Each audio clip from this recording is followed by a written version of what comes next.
please let me know afterward, or Leo Levine, who is the assistant for the program, and we'll be happy to add you to the list because we have a separate email list from the Harriman Institute General email list. So that is all to say that we are very pleased to be hosting this talk today, reporting about Russia amid repression and censorship, a conversation with Mediazona. As I mentioned, it is part of the program on U.S.-Russian relations, which is funded by the Carnegie Foundation. So we would like to thank Carnegie for their support. In addition to Eileen, Harriman's staff, who made this possible, and Leo and people who will be moderating the session. So the format for this talk, like most of our talks, will be that we will hear from our panelists, and then we will have a question and answer session. So please save your questions to the end, and when you pose a question, please introduce yourself. And if you're joining us virtually, then please write your question in the Q&A on Zoom. Okay, so I will just quickly introduce our speakers. We don't want to take up too much time. We have our moderator, Ann Cooper, who is the editor of Harriman magazine and a journalist who worked in the Soviet Union, and also a professor emeritus at the journalism school at Columbia University. We have Sergei Smirnov, who is the editor-in-chief of Mediazona, Ksenia Zhivago, who is the business editor, if I have the title correct, Mediazona, and we have Alexander Borodikhin, who is the editor of Mediazona English. And without further ado, I will be happy to turn the floor over to Ann Cooper, and we really look forward to your comments. Thank you again for coming. Thank you, Elise. I think it's worth noting that this is the second event at Harriman this week about journalists in exile. On Monday, I think it was, someone was here from Freedom House to give a preview of a big global study that they did on transnational repression to silence journalists around the world. Not the catchiest title, but sort of tells you something about the state of press freedom in the world right now, I would say. What Freedom House did is a global report, but Russia is obviously very much a part of it. And if you're interested in their report, it's on their homepage at freedomhouse.org. So our three speakers today are very much a part of that global exile community. They're living in 3 different places, none of them Russia. And staff is scattered in several more countries around the world, which we can talk about a bit later. All 3 of you work for Mediazona. All 3 of you are in exile, and we're obviously going to hear more from you about how you can try to continue reporting on Russia when you're not there, or when much of the staff is not there, and repression and censorship just limit things for anybody who is still there. A little bit about Mediazona. It was founded in 2014. There was some initial financial backing from Pussy Riot, who you will remember is the punk rock protest group that had risen to prominence 2 years earlier during anti-government protests. Pussy Riot members spent some time in prison, so they got an up-close and personal look at how the Russian justice system operated. And Mediazona's mandate, when it was formed, was to cover criminal justice from policing to courts to prison. And of course, as repression has grown in these years since 2014, so has Mediazona's job within Russia. If you're not a regular reader, I just want to recommend a few of recent articles that you can find on the site. One is kind of an unraveling or a detailed account of that anti-Semitic riot in Makhachkala in October, which was always kind of puzzling to read about here. Well, go to Mediazona, you'll get a lot more understanding of it. the trial of Sasha Skochelenko, she is the St. Petersburg artist who just got sentenced to 7 years in prison for putting anti-war messages on price tags in a supermarket. 7 years for that. And the trial was covered very well by Mediazona, as were her final words when she was sentenced. Just something I want to ask you about in a bit. And just a few days ago, Mediazona and BBC News Russian service published an update on a terrific project that they've been doing using open source information to tally up Russia's military casualties in Ukraine.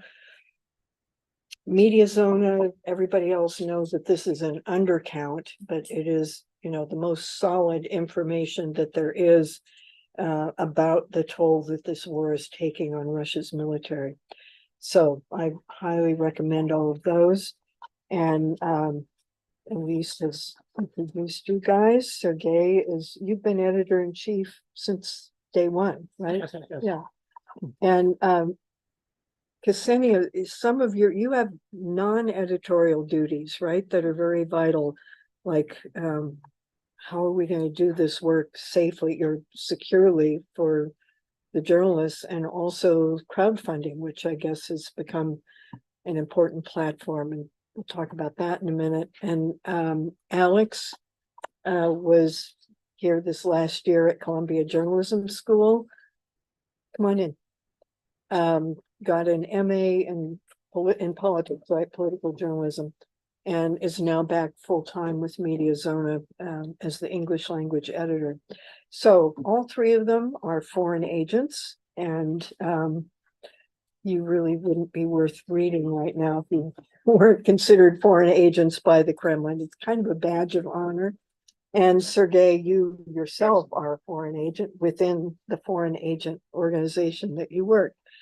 For a while, when there was a flurry of, this every Friday, I think it was, the list of new foreign agents would come out, and there were always media people on there and media organizations.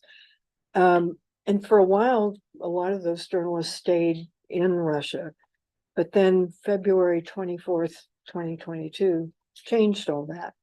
So to start off, Sergei, can you just tell us about what happened after that date? How did you decide to leave? Where did you all go?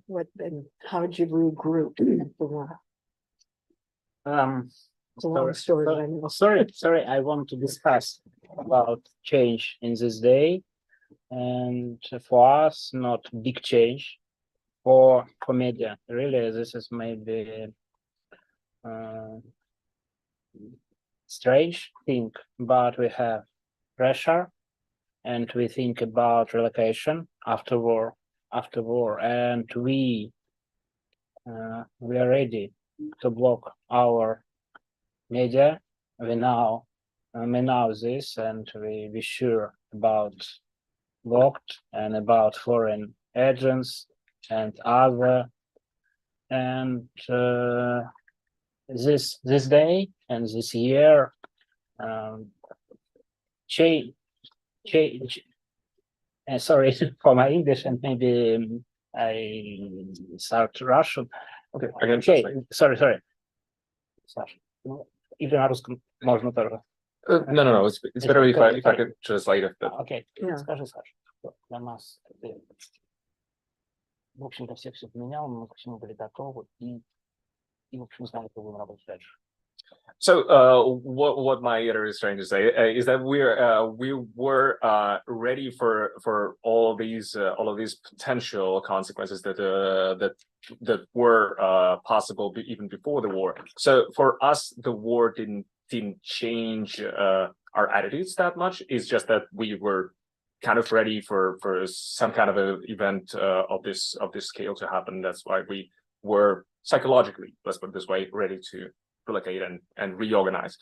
Obviously, it's impossible to prepare for that kind of move and to be safe and secure about it. But still, we were ready for something like that to happen. Ну, равно как мы знаем, что журналисты после этого сажать в тюрьму, тоже не было никакого.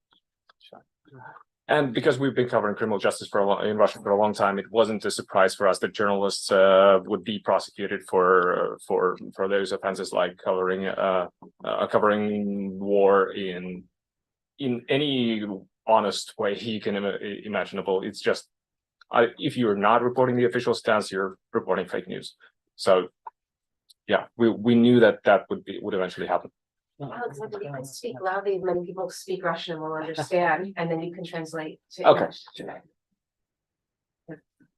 English. Ну, просто... Да. Окей. Просто, наверное, в контексте войны это выглядит странно, но я все-таки говорю именно про журналистику и про собственные отношения. Понятно, что это была страшная вещь, и, наверное, это звучит очень странно, но в целом для нас это не было прям вот каким-то совсем вызовом и неожиданной вещью. Опять же, я очень боюсь странно звучать здесь. Yeah, so this might sound strange, obviously, for many people. When we're talking about exile journalists, when we're talking about relocation, that would be a huge stress, and it was quite a turmoil. But in general, we, unlike many other publications, we were reporting about this intensification of repression in Russia, so we were kind of ready. Пример приведу. У нас на Ксению смотрю, это, наверное, полгода как был готов протокол, как уезжать из страны, какие документы должны быть, и что должно быть с собой, какие справки и так далее. For over half a year, I guess, before the war started, we had this internal checklist of what to do if the necessity arises, if we had to leave the country, and what exactly would be the actions that have to be taken. Okay, so and were you involved in planning, getting everybody ready for that? Oh, partially, yes, along with colleagues, and it was a very good checklist. It had everything, and we were very intense with our colleagues. Like, hey, go and have your family prepared. Go and have your pets prepared. Go and have your dogs and cats. They have to be prepared too for this. And how are you going to leave? Are you going to be using a car? Are you going to leave on a plane? Are you going to be, I don't know, on a train? What kind of visas do you have? If you don't have any visas, well, go and make one. We can help. And what languages do you speak? Do you have any families and relatives elsewhere outside of Russia? So where can you go? So we made people think about this prior to when things happen. So, but I think it's fair to say that we did not, I don't know, me honestly, I was not expecting it to be kind of indefinitely. I was sitting outside of Russia. I was thinking, oh, okay, maybe a few months and I will be able to go back. And it only hit me maybe a month ago that it's not some sort of a long business trip, and it's not a long vacation. I'm in an immigration, and this is kind of what happened for some time. So we're only right now, I think, we start to understand it. Mm-hmm. And how many people are we talking about who had to get out? I think about some of them are already out, so I think about 30, 35 maybe. And how many different countries now? Oh, so okay, it's safe to say, right? Okay. It's online, so it's safe. Yeah, so it's Lithuania, Latvia, Georgia, Kazakhstan, Turkey, Germany, Czech Republic, Armenia, US. It's 9. Do you have 10? Portugal. Yeah, we have 10. I think this is it. Yeah, a lot of people everywhere. And a lot of different time zones too, which makes things very complicated. Yeah. Yeah, it's quite. Sorry, if I may. Go ahead. It is quite a challenge for me being in the US, in New York, which is an 8-hour difference from Moscow. It is quite a challenge opening, phone notifications in the morning and just reading hundreds of chats, and also direct messages and so on and so forth. It's terrible, but you can adjust to it. Mm-hmm. But how do you stay in touch? I mean, obviously you've got email, but are there daily Zoom meetings or what? Zoom meetings. Yeah. A lot of them. After COVID, this is not big problem for us. Yeah. COVID Again, COVID pandemic helped help us. helped us prepare because we used to have those Zoom meetings. We continue to have those Zoom meetings, but also we're very much online. We're on Telegram, we're on other social media and Messenger, so we're constantly in touch. So it's again, there are many challenges to being a journal, being a distributed kind of operation, but this not as significant as it seems. Yeah. Sergei, you were telling me earlier that you and I guess Mediazona are still being fined within Russia because you're foreign agents and you're not putting that statement that you're supposed to put, I guess, on every Telegram message, right? On every message. statement Every that you message, make. every tweet. Yeah. So how many fines do you have? How many times? Do they notify you every day? Or? Personally, me, I have 3 cases against me and 2 sentences. Не приговор, это решение суда. Sentences. He's been fined. Russian have a difference. Judgment decisions. He's been fined twice. And yes, I says twice, and I wait a criminal case against me, and ладно. Okay. Yeah, basically it's just they fine you just so many times, and then after it's second or third. Third. After a second, they can start a criminal case against you. So Third, if you third. third, sorry. Mhm. So if you don't stop your crime, meaning if you don't start putting the foreign agent mark on every message that you make publicly, then they will start a criminal case against you. So Сейчас важно скажу на самом деле, довольно важно для понимания этого репрессивного закона и всех других репрессивных законов и вообще для репрессивного российского аппарата. What's that's one important message to better understand Russian repressive apparatus. Закон против иностранных агентов придуман 3 года назад, и тогда он рассматривался как важный закон для репрессий. Но с тех пор они придумали столько новых репрессивных законов, что вот этот закон против иностранных агентов, он уже в принципе не очень важен для них. То есть уже есть новые законы, и это такая инерция. Это инерция, и в принципе к этому нельзя даже очень серьезно относиться, потому что это что-то из прошлой жизни. So Russian repression intensifies constantly. So when the foreign agents law was first introduced, it felt like something groundbreaking, something that was threatening everyone. But now with all the slew of new legislation that is against fake news, that is up to 15 years in prison. There's the Evan Gershkovich case of treason, and every other journalist cases. It just seems like a minor thing compared to all those other threats. So you can't. So it is obviously a nuisance, but at the same time, it's not that. You always learn to live with it. And you have not been declared undesirable yet. not yet. Not yet. Stage 2. Stage 2, this is not the stage 2, but extremist organization, next step, and terroristic organization. This is real danger, not undesirable organization. This is light criminal case 2 now. Yes.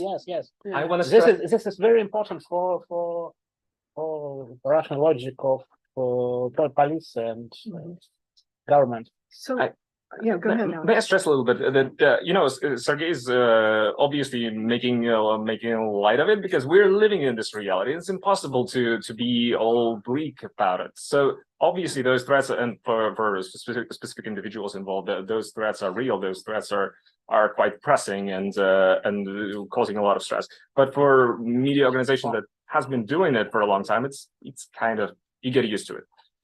То есть тут действительно главный риск для тех, кто в России, их это всех касается. Нас это не очень сильно беспокоит. А если нам что-то будут предъявлять, имеется в виду, надо ждать не там, иностранные агенты, даже не военные организации, это не самое страшное. Там есть другие статьи, которые начинают все более активно работать, и конкретно статья, вот могу привести пример, статью, которую все больше мы будем точно видеть, статья о госизмене, ее будут просто раздавать налево и направо. Yeah, so it's not as much of a concern for Mediazona journalists who left the country, but for those journalists who are still operating within the country, the new treason charges, for example, are a much more pressing concern, and that carry up to 15 years. Is it not it? Есть. 10 years. 10 years. So yeah, that's there's a whole whirlwind of various threats. So you just have to keep calm. So obviously from the stories you do have people still reporting in the country.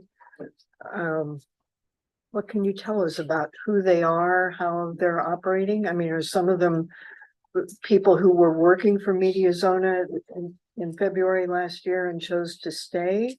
And what, if so, what kind of risk are they running by continuing to be there? I would, if you don't mind, skip the part of who they are. That's fine.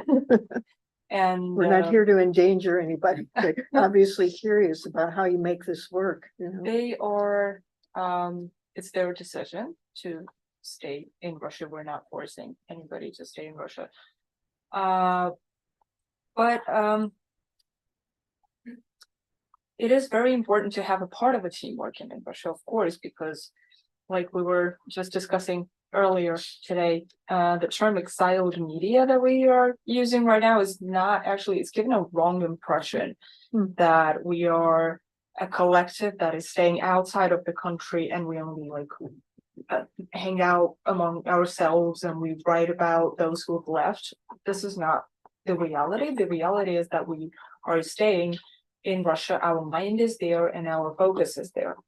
So it is very important to have a team on the ground working and bringing you information and the view and the sense of what's happening from the inside. So also political cases, political trials are continuing. This is Mediazona's special format, the signature format, we would say. And it is important to have a team to go to trials, to courts, and record from there. So what are the risks for people there? So far, they're not so big because they can be associated with foreign agent, but we're not an undesirable organization like Sergei said before. So what we're trying to do, we're trying to keep them as anonymous as possible. Obviously, they're not included in any group chats of those people who are in exile. They work separately with one editor. They stay in touch with one editor. And they, of course, don't use their real names unless they want to. There are some people who are fine with it still. And the tricky part is how they can be paid, because, of course, they cannot be paid directly from a legal entity, which is proclaimed a foreign agent. So you have to find ways. You have to think of where do you get cash money? How do you distribute it? And how do you pass cash money to, obviously you cannot have cash money in every city of Russia, and it has to be somewhere, I don't know, in Moscow or St. Petersburg. So how can you send the payment to the person? And can you use card-to-card transfer? Obviously not, because it's not safe, because somebody from Mediazona sending money to somebody is a threat. So these are all the things I cannot get into very much detail, but these are all the threats and all the risks that you need to think about. And people just solve them differently. Some have families abroad and we can use their bank accounts. Somebody have crypto. Somebody can just come and collect cash payments every once in a while. And it's just, we'll work things out individually with every one of them. So, yeah. Добавить чуть-чуть. Хочется закончить про законы. Вот одной важной вещью, мне кажется, которая, опять еще раз надо понимать про российское репрессивное законодательство. Да? Недавно объявили экстремистами международную сеть там, ЛГБТ, ЛГБТ. Я сейчас попробую объяснить, да, вот их объявили. И что теперь важно? Одно и то же действие в зависимости от трактовки следователя, полицейского может быть или административным штрафом в $100, либо уголовным делом до 10, а в некоторых случаях до 12 лет. Одно и то же действие. Тяжело относиться всерьез к законам и как-то пытаться планировать, когда риски настолько непонятны. So this recent designation of the International LGBTQ Network as an extremist organization in Russia, which is a made-up idea and a made-up movement and made-up whatever, just highlights how it's impossible to plan for any contingency in this regard, because the same act can be either fined $100 or can be or a person can be imprisoned for up to 10 or 12 years. So it's in this particular circumstance, all media operation has to be focused not on risks, not on avoiding specific risks, but trying to survive in itself. Okay. I want to ask you about finances. When Mediazona, when you were all still, working within Russia, I think Mediazona had done a pretty good job of developing crowdsourcing and support, from your readers. But does that still exist? I mean, Russians can't give you money, right? They can. They can? Still. Okay.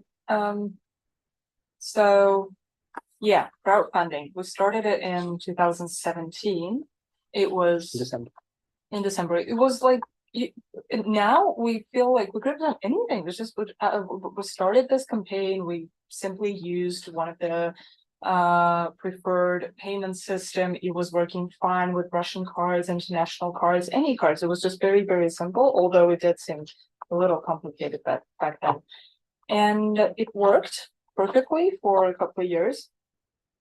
And it's a very good and it's a very effective financing model because it's so well distributed among a lot of people. Imagine you have a lot of donations by $2, $5, $10. Imagine 100 people leaving you for some reason. You don't lose that much because there's so many people donating to you. And 80% of our operations were crowdfunded, the money came from crowdfunding. So we were feeling very secure. And also this financial model allows you to plan forward. It's incredible. And you don't have to, again, because you can plan a certain amount of people leaving you, but also you can plan a certain amount of people as well as the audience grows joining you and donating to you. We were accepting donations from international bank cards, from PayPal, from Russian bank cards, everywhere. And actually, in September 2021, when we were proclaimed foreign agents, we were expecting a lot of donors to go away, but they didn't. And in fact, we saw people subscribing to donations and saying like, hey, you're foreign agents now. So here is our support. Mm-hmm. Yeah, and we actually didn't lose much. We were supported very much by people in Russia, even though the risks. And then the war hit, and we just lost 80% of what we were getting from the crowdfunding simply when Visa and MasterCard left Russia. It's just the technical reason the Russian Visa and MasterCard cards wouldn't work with the payment system because they just left the country. They're not operating anymore. So technicalities killed 80% of what we were getting. And then sanctions hit a little later, killed the rest. And we were left with what we have set up thanks to foreign agency. When we were proclaimed foreign agents, we decided that we're going to go all Russian. We're just going to set up a Russian payment system that would only accept Russian payment cards, so nobody can say to us that we receive any foreign funding. And thanks to that, we had that additional income in rubles that came from Russian cards working with Russian payment system. And they just started disappearing slowly. Where you receive messages like, hey, I'm scared. Hey, I don't know what's going to happen. And there weren't laws specifically at that time, but people were just I don't know what they're gonna do. So just in case, remove me from your subscribers. So yeah, and we started losing and losing and losing. And well, we did have a safety deposit, emergency deposit, which we used almost completely enough. We started thinking of how can we communicate to donors. Maybe some of the readers have left the country already, and maybe we can communicate and say, hey, could you please maybe consider joining us back? And we found that it almost doesn't make any sense, because people who've left, they very likely they've lost their jobs and they've lost their income, and they're also in the same situation. They're abroad with no certainty of what's going to happen. They have no jobs, and they cannot therefore spend parts of their budgets for donations. So it's a very complicated situation right now, where actually, and people in Russia are losing their jobs too, and the income is getting lower. So it's a very difficult situation now. We're now approaching people who are abroad and have been abroad for a while, have tools and have jobs. We are kind of trying to say, like, hey, can you please donate for yourself, or then for that guy too? It's not working well so far, but so yeah, crowdfunding model right now is a little damaged. We are hoping to bring it back. Well, not little, sorry. It's very much damaged. But we are constantly working on ways to bring it back, and hopefully we'll figure something out. So. And I wondered whether now having the English language site, is that helping in any way? I mean, you can reach a larger audience. Tiny little bit, because Really? we're only starting with getting ourselves, like introducing ourselves to audiences in the West. And to do that, we're trying to do collaborations with Western media to be quoted and mentioned by Western media, so we can be recognized as maybe a small but very reliable source of what's happening in Russia, because we have expertise in that, and we were willing to share. And any big publication wants to reprint or quote, or we're just extremely happy. Yeah.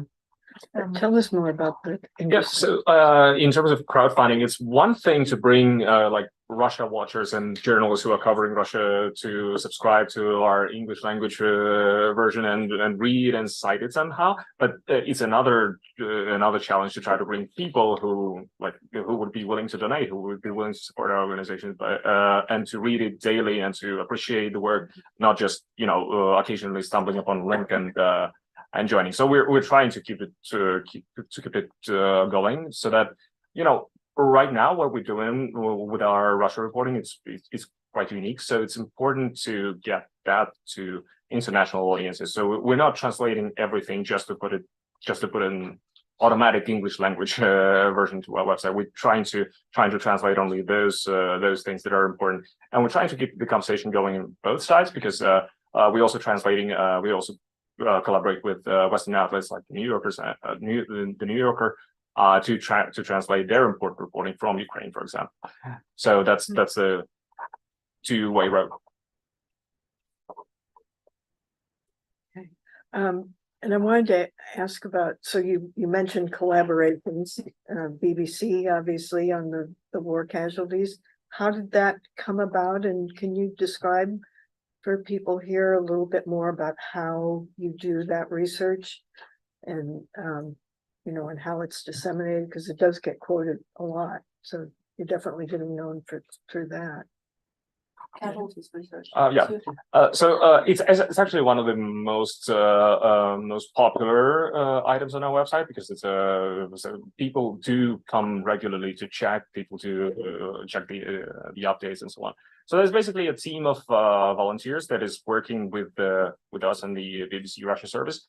And our data department is meticulously going through all those obituaries, all those social media postings, all those local administration in smallest villages of Russia, putting out this social media posting that a local a burial is going to happen next week. A local has died in this or that circumstance, and we verify that they actually are dead using the Crop Aid database, and we actually verify their branch by their military uniform photos and so on and so forth. So it's a very it's a painstaking process, but those people who are working with us, they're dedicating a huge amount of time to try to bring the human cost of the war to the forefront, and that really attracts some people. So obviously, this number that we present bi-weekly, every fortnight, it's not a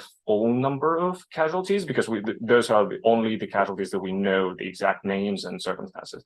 But those are, that's the lowest minimum, because we literally know every name of the list, and we literally confirm every name of the list. And it's actually, like, if you allow me to add, because I don't know if it's obvious enough or not, but the number of casualties is, of course, a number that is very well hidden, and it's not public, and the government doesn't want it to be public for obvious reasons, because people would see the price of it. And yeah, so it's sort of a unique project, and it's showing person by person, and sometimes we have requests coming from people saying, like, hey, in your database, maybe there's somebody, I'm looking for this person. It's not online yet, but maybe you have it already. Maybe it's in research. I'm looking for this person. Blah, blah, blah. So sometimes it happens. So people like To respond? oh, it depends. We just Well, I mean, that yes, we do, or no, we don't have a record of that. or- no. We have a Telegram bot to be able to submit the exact name. So you don't have we don't publicize the whole database, because it's for a whole lot of reasons. But we do allow people to use the bot to check the specific name against our records. Or you can submit one. Yeah, and a lot of people do submit those obituaries, those personal stories from their relatives and so on. Мгм. Добавить чуть-чуть. А иногда мы такие запросы сами смотрим. Я такой, когда нам что-то просят, приведу пример. В общем, не выносили это в публичное пространство. Нам Илья Яшин из тюрьмы передал список людей, которых надо проверить, его одноклассников, кто поддерживает войну. Никто ли из них не погиб на войне, нет ли их в списке. Вот мы проверяли, но, кстати, никого из фамилий, которые он передал, там 8 или 9 человек, мы не нашли в наших списках. Но вот иногда это даже так работает. Sometimes, like Ilya Yashin, a Moscow politician who's now in prison for how many years? What's the sentence? 8.5. 8.5. Who's now in prison for 8.5 years over his live stream about Bucha. He's asked us through correspondence that we run a check of his childhood friends against the database, and we checked that none of the names turned up. But yeah, it works. It works in various ways. We obviously can't make this public so that everyone has access, but we are able to respond to certain really targeted requests. And is your information seen in Russia? Do you have any sense of how many people see it? Can they access it by VPN or on Telegram? You can access it through VPN. It's on our website. We do weekly updates on YouTube, just very short videos saying like this date update, so many people. We recently started doing English version update on YouTube too with this number. And of course it is every update goes on every social media that we have on Twitter and Instagram, on Facebook, on everywhere. Yeah, and it's on the website. Sorry? Even TikTok. And Yeah. TikTok. Yeah. Yeah, please. Yeah, and we're trying to use all those platforms that are not yet banned in Russia, because YouTube, Telegram, TikTok, and others. But even those on Twitter, for example, Twitter is one of our major social media. Even though Twitter isn't big in Russia, big. So that's why it was blocked among the first social networks.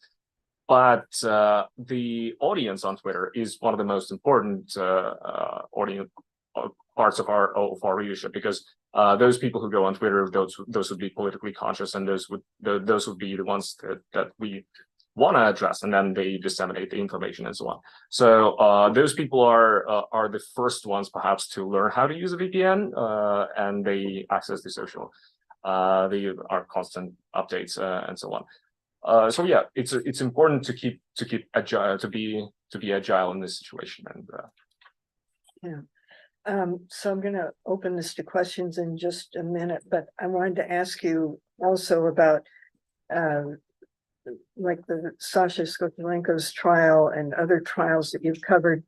One of the things that you do is run, if not the entire final statement, but much of the final words.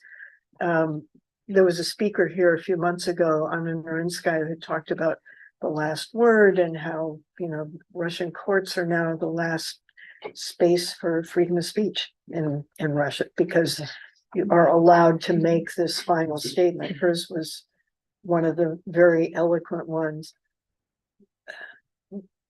Does it make a difference? Do people see it? I mean, again, it's I guess you do if you're on, if you are accessing on VPN, but it just seems like between the numbers that, the project with BBC and seeing, what's happening with these trials and some of the very powerful statements that people are making and using that platform to say what's happening in the war or to criticize Putin, if that could be freely accessed by people, you would think it would have an impact, but I don't know how much access they actually have.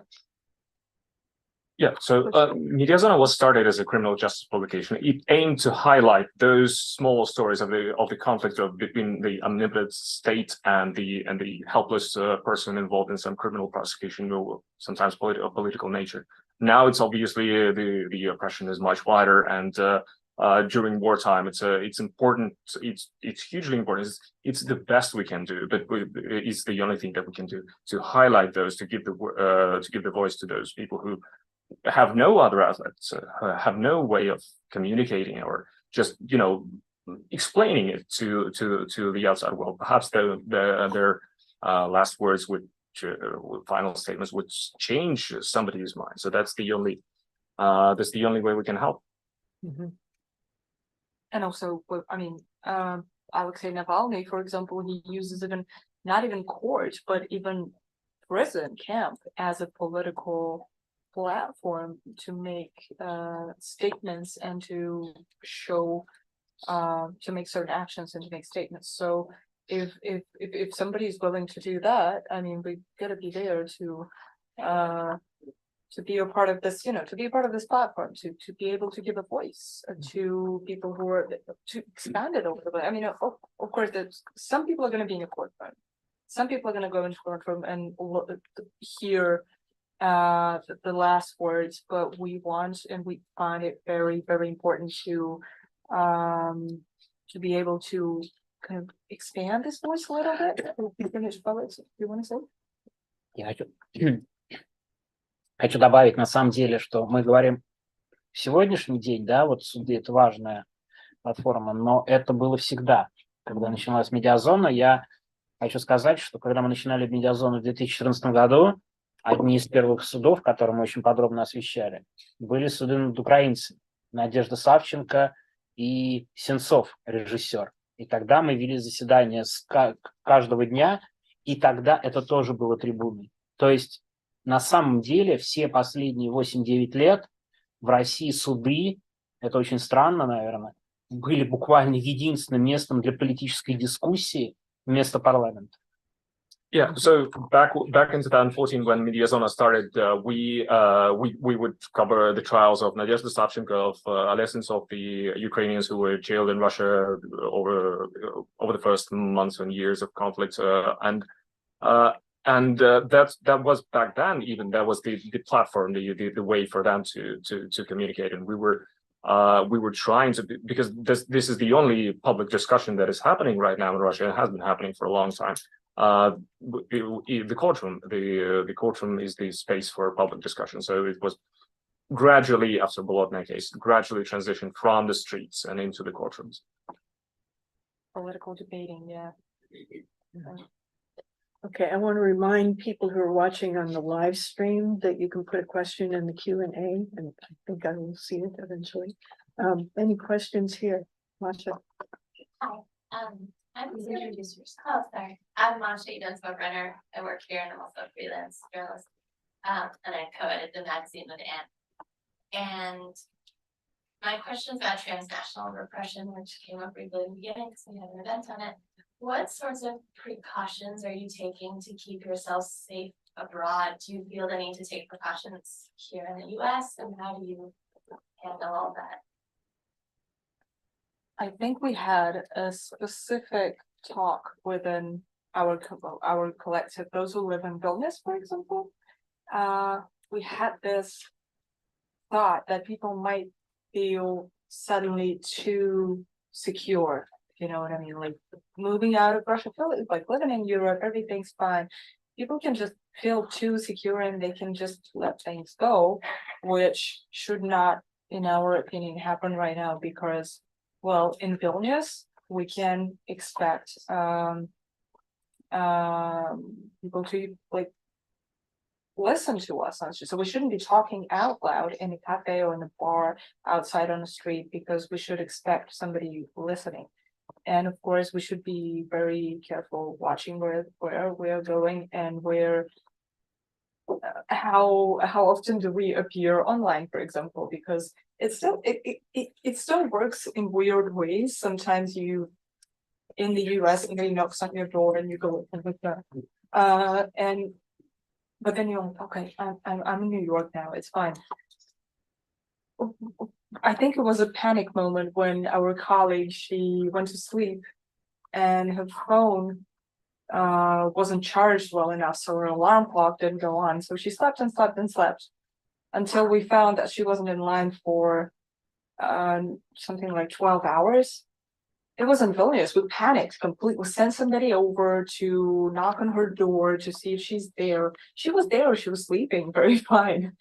But I mean, yeah, it's still there and it should be there in our opinion. We decided recently to remind people constantly that you should be alerted to what's happening, especially in the US, okay, but especially in Vilnius or in Riga, in Latvia, in Kazakhstan too, in Georgia too, of course, in countries that are more risky, you should be very much alerted. You shouldn't remove your passcode from your phone. You shouldn't be using your Face ID just as you wouldn't use them back home in Russia. So, and yeah, alerted, possibly remembering the phone of your lawyer, the number of your lawyer, having, like I said in the beginning, having all your visas in place, your documents in place, and your family prepared to go if you need to. And what about like the specific things, like not ordering takeout or drinking out of, you know, all the stuff that they recommend and prosecutors you? We don't have that yet. We don't have the don't drink and don't take out, don't do takeouts policy so far. I don't know. Should we have one? I don't know, not in the US, but again, I'm in the US, but I very much keep my 23 or 24 character password on. So yeah. That makes sense. That makes sense for all situations, whether it's in the context of Russian media or not. You should be using that. Yeah, with takeouts, no, it's not in place. This policy is not in place, and I don't think, honestly, I don't think people need to have one. But yeah, so far it's not. Thank you.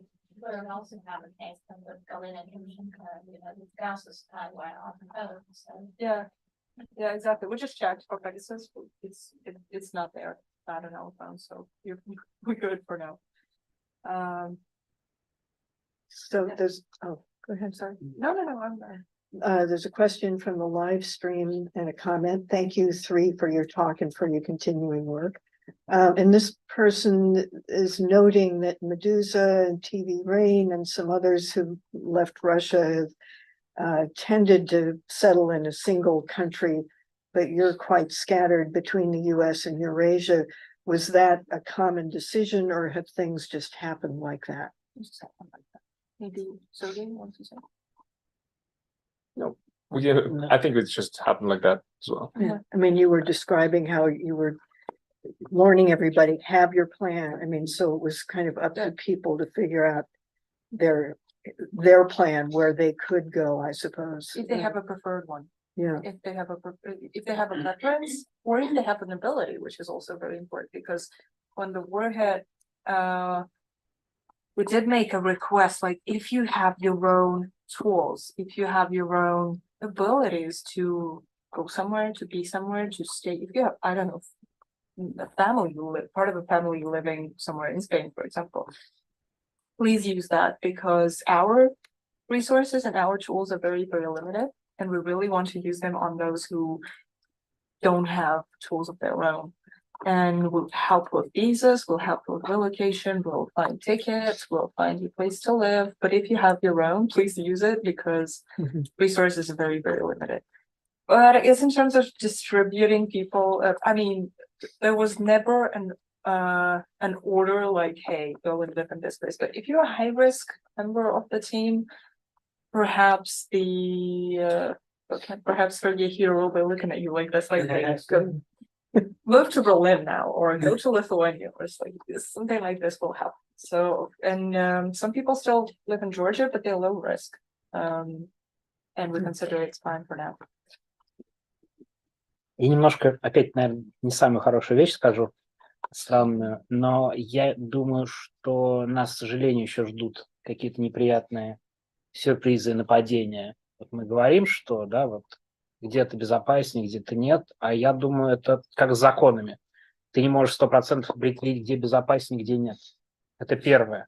То есть это наше предположение, да, там, мы сейчас скажем, что где-то безопасно, а там завтра что-то случится, и как и вот с Галиной Тимченко, я хочу сказать, что, ну, мы это проверили свои телефоны, на всякий случай, конечно, но я почти уверен, что мы услышим и о других случаях Пегасуса, и большинство из них будут не публичными, и понятно даже мотивация людей, которые не будут публично об этом говорить, и ну, то есть, я боюсь, это наши ощущения, рассуждения, они довольно теоретические. Yeah, so there are a lot of threats around, and we obviously cannot predict all of this. Like with Pegasus, for example, we checked our phones, we're clean, but at the same time, both Pegasus and some various kinds of assaults and attacks, those could happen, and we're Sergei is warning against being complacent and being too lazy about it. So we should be prepared for that possibility as well. Can I continue a little bit on Sure. Being spread all over the world? It has its benefits, definitely, because 40% taxes in Lithuania, 23 for individual entrepreneurship. In Germany, I think the smallest you can get is probably 17 in Lithuania. I think this is the lowest you can go. So, of course, our budgets just doubled because of this. And living in Kazakhstan now, I pay 6% taxes. In terms of the entire budget of the organization, it is, of course, very, very, very difficult. It will be a difficult situation if everybody just moved to European Union. Governments of European countries don't I'm hoping have programs for immigration programs for journalists, immigration problems. That's a missaying, but immigration problems, yeah. Immigration programs in place are designed for top managers, for very well high-paid professionals. For example, Blue Card in Germany or Lithuania, it is for a very high-paid person who is relocating into this country. Journalists don't get paid that much. So to be able to complete this entire process of legalization of a journalist in European Union, you either need to spend a lot of money, or wait for them to come up with some other immigration program, visas types of, I don't know, like a digital nomad visa in Spain or Portugal. They do exist. Limits are very high too, but we do hope that governments will come up with certain immigration statuses, different programs that will allow journalists to be employed to pay taxes, to register entities, but maybe avoiding this very, very high limits that are now in place for immigrating working people. And is there any serious political discussion of that as an idea within the EU or individual countries? I don't know how serious it is. I know the European Commission has it in mind, but I don't know how serious. I don't know how far it goes, how big it is. Hopefully, it is going somewhere. We should hope so. Yeah. Yes. Hi, I'm Taylor Atkins. I'm a teaching fellow here at the Harriman Institute. I'm curious, with regards to your criminal justice reporting, is there any concern that the criminal justice process in Russia, as these repressions continue, might become more opaque and secretive to such a degree that it's impossible to even report on the proceedings of these cases? And I can take this one. It is becoming opaque. It has become opaque, particularly in those cases like treason and those cases where the journalists wouldn't be allowed into the courtroom, and they wouldn't be allowed. The lawyers wouldn't talk to them basically. So our answer to that is using openly available data for court databases and so on. Because Russian government collects a lot of information about its citizens, but the security checks aren't in place. So sometimes it gets leaked, sometimes it's just openly available. You just have to learn how to access it. So we're getting a lot of information about those cases that are not publicized directly from court data. Those are available data. It's just that they're not, it's not as convenient to get as usual. But yeah, it obviously is getting opaque, and it will be getting much harder to report on. So that's basically our job, to try to do our best and report on that. There was a discussion at the journalism school last spring about Evan Gershkovich, and somebody asked the question, why do you think he was charged with espionage? And the answer was, because then it'll be a closed trial. You won't have access to it. He won't be able to make a final statement. Nothing. I mean, all we have is him in that glass booth, whenever they bring him in. Yeah, and the treason proceedings for Russian citizens, those are equally closed, and it is a convenient kind of a thing. But yeah, try to explain. Закрытые суды и все, что закрыто. Чем закрыть, это зависит от ведомств. Вообще Россия, чтобы понимать, как работает, надо смотреть не на в целом правительство и на систему безопасности, а конкретные ведомства, кто чем занимается. Вот если делом занимается, например, ФСБ, дело Эвана Гершковича, все дела о госизмене, там закрытость максимальная. Вот там будет закрытость полная.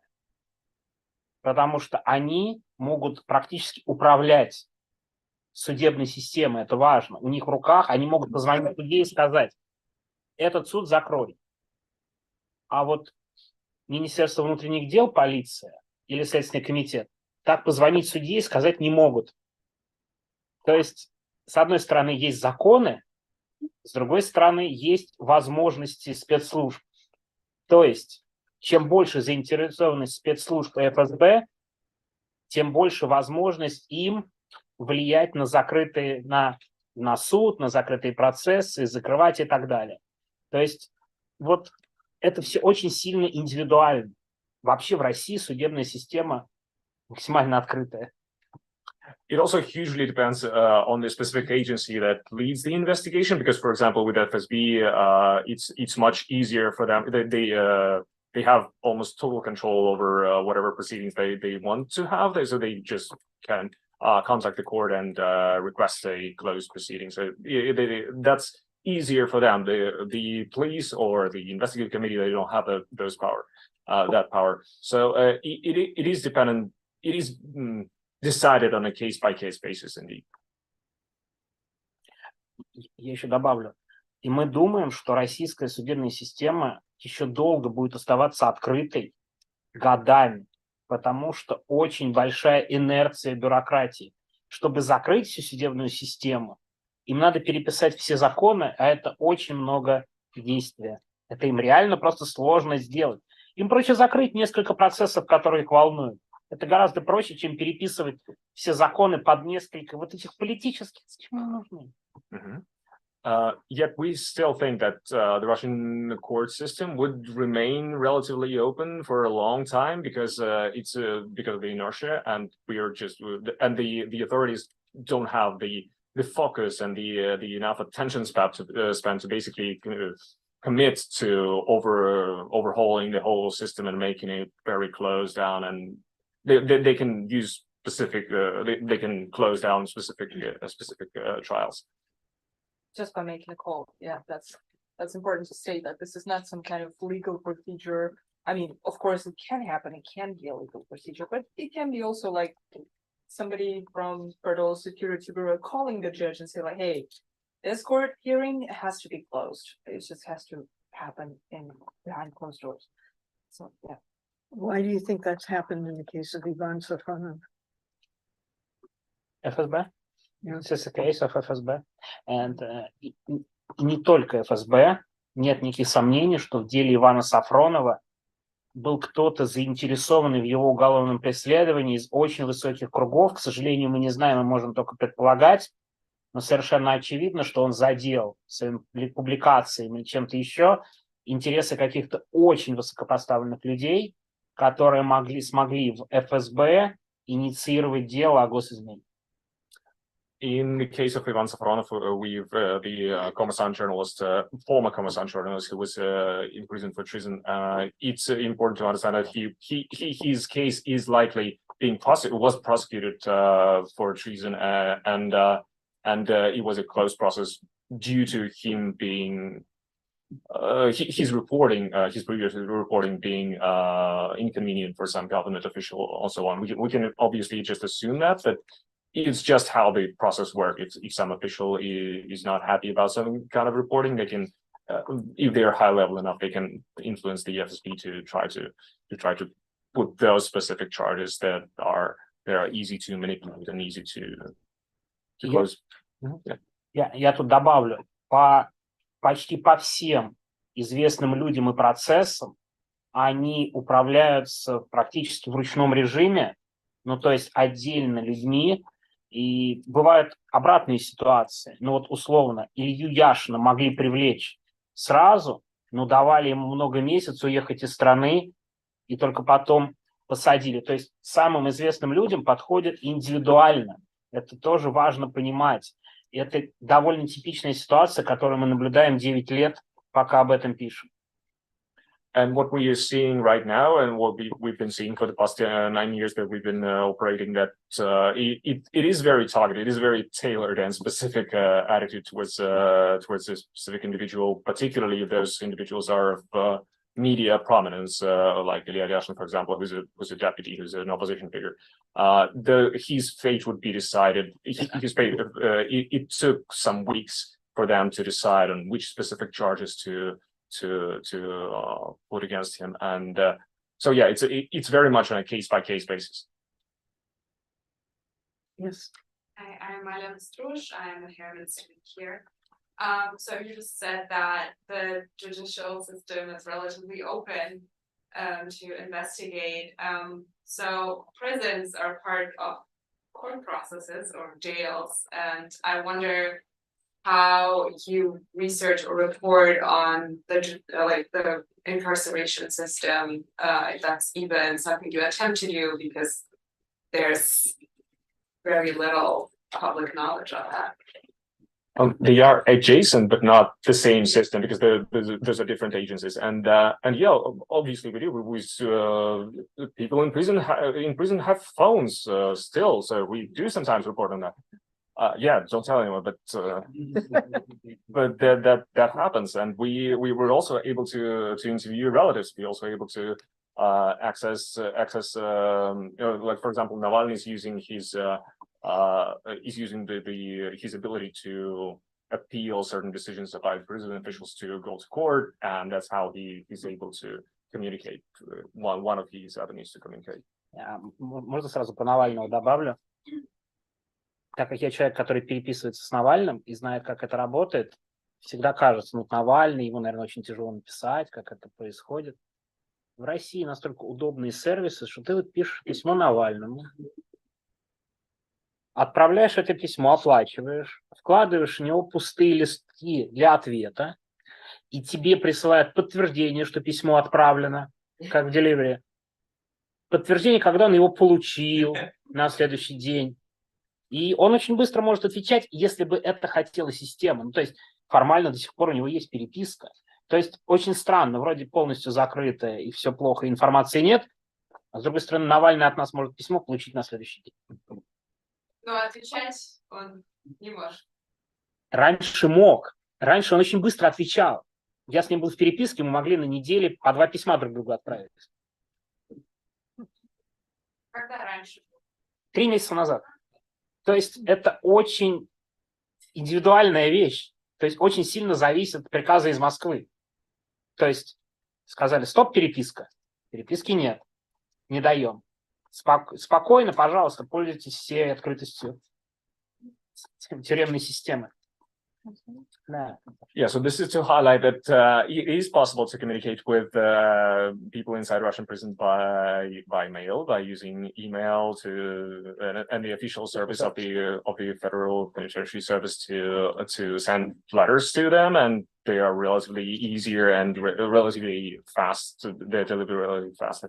But it is decided again on a case-by-case basis. For example, Navalny was receiving Sergei's letters before and was responding, but since 3 months or so ago, they've clamped down on that.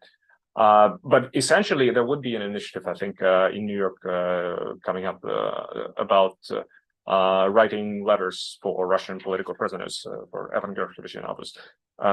If you see that advertisement, please go. Yes. Давай добавлю, можно? Is it great story? Wait just a second. Еще, давай, да, если мы говорим о заключенных, когда Пригожин стал ездить по колониям и набирать Вагнер, мы узнали об этом буквально в течение 2 недель, потому что очень быстро позвонили, сказали, все, у нас Пригожин, пожалуйста, все, вот он здесь. Сначала мы не очень поверили, потом, не, наверное, он. То есть моментально из тюрьмы уходит информация. Пока, по крайней мере. Извините, пожалуйста.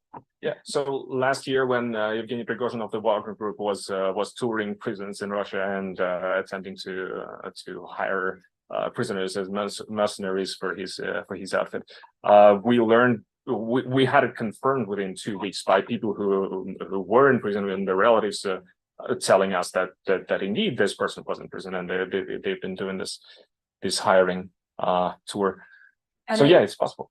And it's I mean, just to be clear, it was confirmed by a person with a mobile phone on the inside of the prison camp. So it's not like we received an official notification. It was just somebody just called us because they have certain time slots when they can take their mobile phones and call. So it still can happen for now.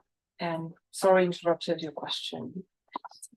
My name's Julia, and I was curious how you kind of reconcile these two opposing realities where on one hand you don't want to be online too much, you don't want to be too visible as individuals, but you also want to shed light on this organization, on this media organization. Would it be in some ways a bad thing if Mediazona got a lot of attention in American media? Would that be bad in some ways, or? And I just want to understand kind of how those things come together. Do you want to answer? Okay. I think everybody decides for themselves within a publication because it's an important. Obviously, for journalists, it's important to be visible, to be out there on social media. Most of journalists who do important research and work don't want that. They don't want to engage the public. They just want to work. They want their work to speak for them. So it's impossible to reconcile those differences in the first place. But then with the added threats and stress everybody going nuts online after the war started. It's a challenge to be able to just psychologically to be able to go out there and report. And right now it's a completely mad space on Russia's social media. It's impossible almost to engage. So especially Twitter, of course, as it's supposed to be. But yeah, it is impossible to engage. So you can't. There's so many factors. You can't really rely on any of those. But if you feel like it's important to be out there and be telling people the story, then you should. But yeah, there's no easy solution for that.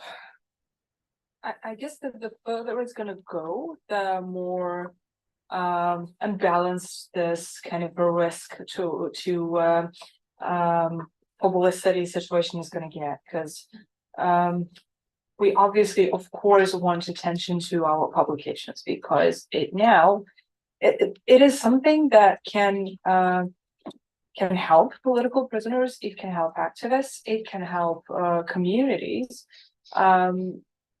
The information, if the information is still there, it can support those people who are in doubt. I mean, there are of course people in the country who are not agreeing with the war and with the current politics and with the current government. So but it is too risky for them to speak out. So of course they are looking for information that they can read, watch, hear, and we do not expect them to act necessarily, but it is important that we still continue bringing them information. And of course, if there is a lot of attention to Mediazona, thanks to, I don't know, let's say all Western media just suddenly writes about us. Of course, there's more risks for journalists, but anonymous journalists will stay anonymous for some time. It will work out for some time somehow. Then those who are not anonymous, they will be hopefully in safety in different other countries. But this will definitely help the initial cause to be able to distribute information and to get it to the communities that we hope need it still. And yeah, I mean, bigger recognizability, bigger threats. So we will probably have to implement this policy of don't have takeouts at home and don't drink in unfamiliar places. So yeah, it's a matter of balancing. But I think we're Я добавлю тогда. Просто я не очень хотел отвечать на этот вопрос. Как человек, который долго говорил о необходимости публичности для журналистов и необходимости этой публичности, я, пожалуй, за последний год поменял свою позицию и сам стал чуть менее публичным в социальных сетях по нескольким причинам. Первая очень важная вещь, практическая. К сожалению, надо признать, что публичность сейчас не помогает, а скорее мешает. В том числе в политических делах. Раньше это могло помочь, теперь скорее нет. Второе, публичность очень увеличивает нервозность людей. И это два очень важных фактора, которые надо учитывать, но первый, мне кажется, даже более важный.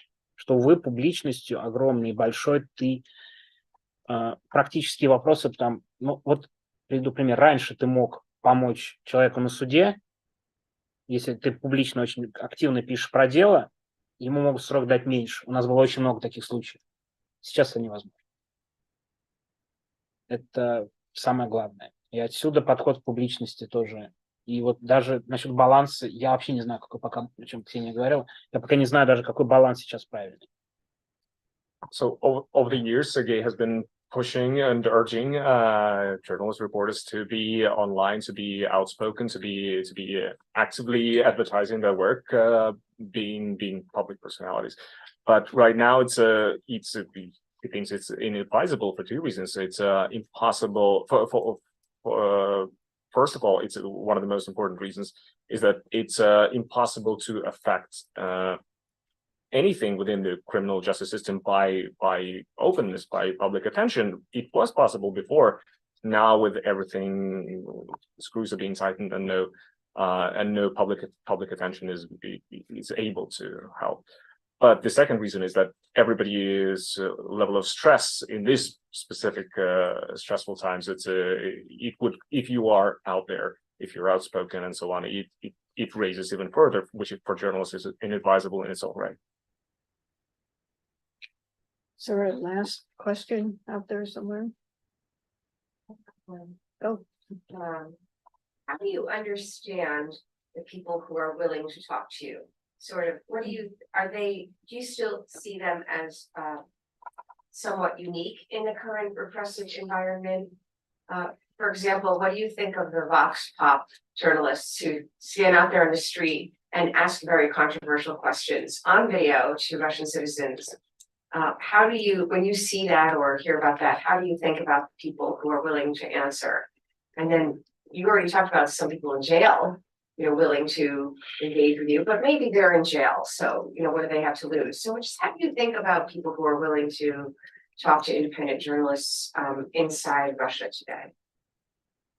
Well, first of all, we just think that Vox Pop is an outdated format that should be used, particularly in these times where it's dangerous. It's literal criminal not only cases. dangerous. We have one criminal case against a man who give interview at Radio Liberty. Really criminal case, and I don't remember about his court. I don't think there's a criminal decision. I don't remember. But he can get 10 years prison for this interview. This Vox Pop in Russia, in Moscow. Because the journalist was asking a question. About Bucha. Yeah. And there's only one answer that cannot get you to prison. If you answer this question in a wrong manner, you go to prison. So it's so please continue. So yeah, please don't do Vox Pops. That's it. And you don't use. No. But in your own reporting or in your reporters' reporting, how do they find the work now? Are people willing to be open, or are people self-censoring, or how do they? So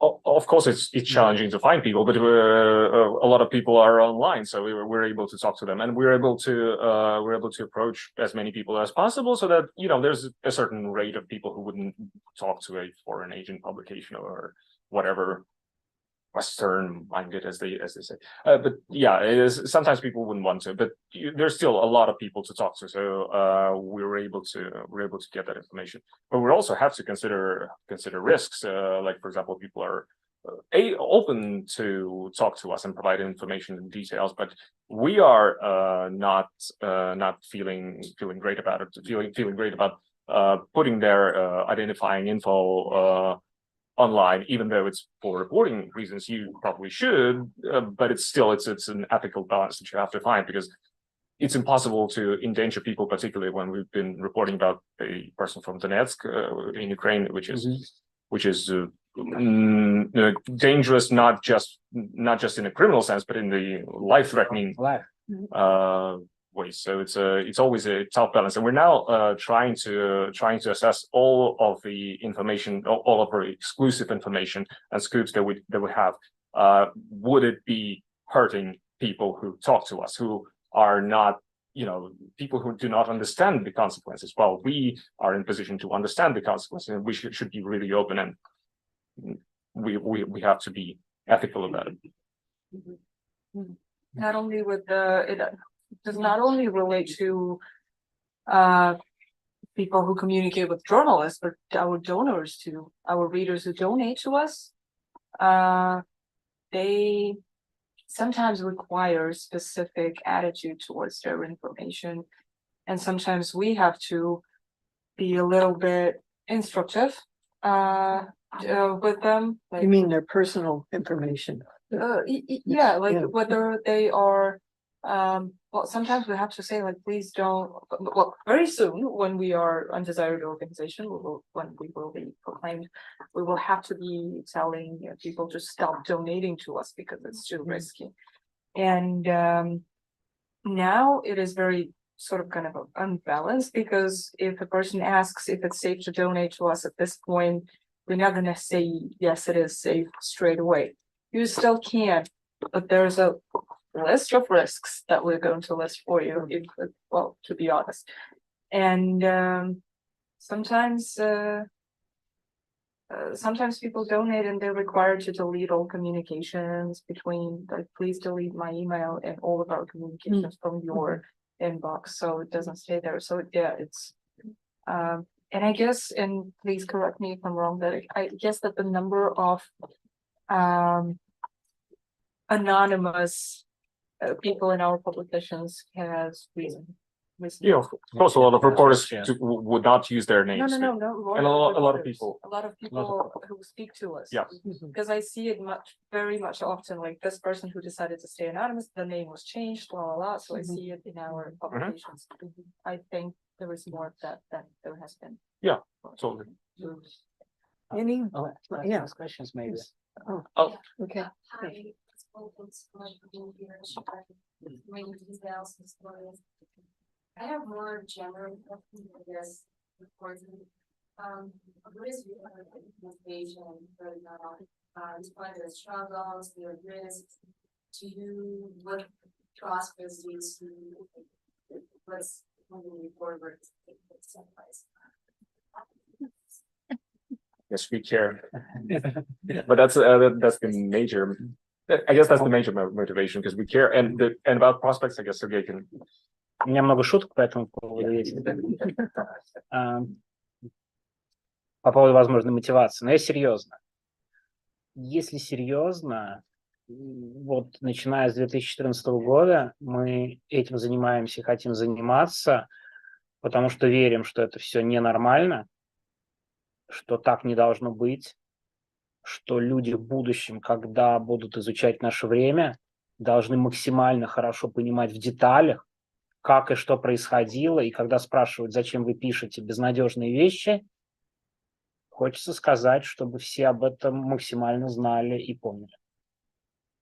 Since we started in 2014, we tried to say that we tried to get people to understand that this situation isn't normal. That's what we believe in, and that's exactly what we want the future generation and future Russians to understand, to be able to have a detailed account of what went wrong and how it went wrong. While right now, those are the better prospects. Простите, что слишком серьезно. Sorry. Any final thoughts from any of you? And I'm wondered, is there anything that you, other than the EU granting, wonderful, easy visas to everybody? Anything that you see the West, or you would like to see the West do in order to support you and others who are in your situation? I would love to see big Western media not generalizing things. I mean, that's probably not possible because of the demand. Because, well, if you were a big television channel, if you're doing a big piece on Russia and you only have, like, I don't know, 2 minutes, you cannot get into things. But we're small, but we have expertise, and like I said before, we're really willing to share. And it is in our interest to share. So we would very much appreciate and love and be thankful if Western media would want to find ways of communicating to us too. We would love to do collaborative project, give information and say, like, hey, we have this. Please use this because we have narrow context, because we are from that country and we know what's happening inside. So we have a narrow context. You have a lot of resources. So let's do something together. That's what I would really much love to see. Okay. You always have something to add. Well, I У would меня только say, шутки опять. Only jokes. Only jokes about this. I would just say every time we have one of these sessions with independent journalists, it gives Russia observers a lot of hope, just not only in the work that you do to document what's going on, but in the example that you show us by your example and your, the work that you do is in itself for the future for Russia, and we appreciate that. Thank you. Thank you. Thank you.